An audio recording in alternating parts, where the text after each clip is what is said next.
কি হয়েছে তোর? খুব বেশি খারাপ লাগতেছে। আব্বা এবার ওনার বাঁচবো না আব্বা, এবার দেখা তোর কিচ্ছু হইব না বা। খুশি তুই সত্যি করে কত, তোর শ্বশুর শাশুড়ি তোরা অনেক অত্যাচার করছে না?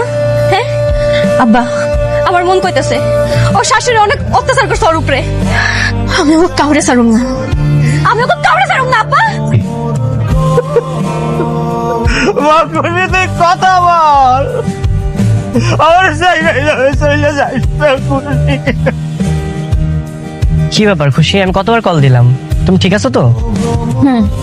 ঠিক আছে। আচ্ছা শোনো, আমি ঢাকা এসেছি, আমি গ্রামে আসবো তোমাকে নিতে। না আশা লাগবে না, আমি একাই চলে আসবো। তোমার শরীর ঠিক তো? একদম।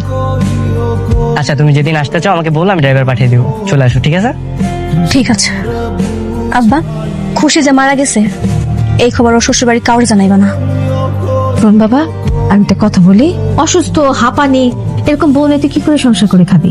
ডিভোর্স দিতে জুই তো আছে, জুইকে বিয়ে করে তুই খুব সুখী হবি। কি তুমি একাই চলে এলে? হ্যাঁ একাই চলে আসলাম, জানো তো তোমাদের সবার কথা খুব মনে পড়ছিল, তাই তো একাই চলে আসছি। ঠিক করেছিল শাশুড়ি আম্মা? হ্যাঁ, খুব খুব ভালো করেছে বৌমা। জানো তোমার কথা খুব মনে পড়ছিল আমার, তাই না? বলছিলাম তো তোমার শরীরটা এখন ভালো মা? একদম। যাও মা, তুমি রুমে যাও, রুমে গিয়ে তুমি রেস্ট করো।